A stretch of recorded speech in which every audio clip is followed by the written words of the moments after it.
হিন্দু ধর্মে বিশেষ তাৎপর্যপূর্ণ তিথি হলো একাদশী।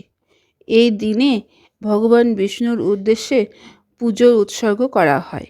এই দিনে অনেক ভক্ত ভগবান বিষ্ণুর জন্য উপবাসও পালন করেন। এটা বিশ্বাস করা হয় যে একাদশী উপবাস পালন করলে সাধক ভগবান শ্রীহরির বিশেষ আশীর্বাদ পেতে পারেন।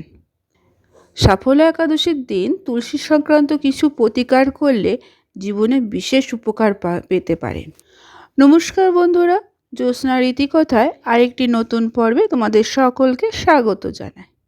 বন্ধুরা, আজকের পর্বে আমরা জানব যে সাফল্য একাদশীর দিন তুলসীর বিশেষ কিছু নিয়ম পালন করলে শ্রীহরির আশীর্বাদ পেতে পারেন।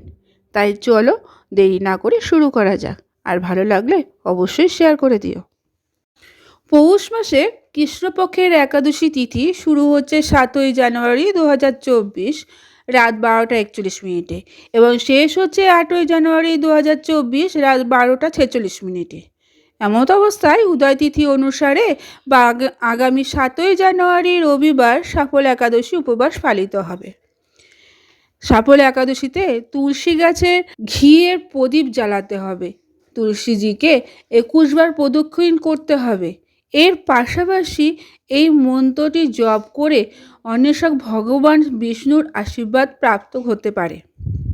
মন্ত্রটি হল দেবিত্বাম নিমৃতি পূর্বমর্চিতসী মুনীশ্বর নমো নমস্তে তুলসী পাপম হর হরিপ্রিয়া। সাফল্য একাদশীর দিন মাতা তুলসীকে বিশেষভাবে যত্ন নিতে হবে। তুলসীকে ভগবান বিষ্ণুর প্রিয় বলে মনে করা হয়।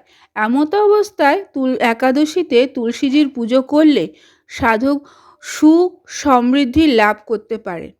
তবে এটাও মনে রাখা দরকার যে একাদশীর দিন তুলসীকে জল নিবেদন করবেন না, তুলসী পাতা তুলবেন না, কারণ এটা বিশ্বাস করা হয় যে একাদশীর দিন তুলসী মাতা ভগবান বিষ্ণুর উদ্দেশ্যে নির্জলা উপবাস করেন। একাদশীর দিন এই কাজগুলো অবশ্যই করবেন।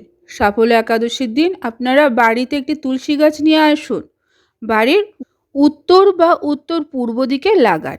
এছাড়াও প্রতিদিন তুলসীজির পুজো করুন, এতে করে ঘরে সুখ শান্তি বজায় থাকে।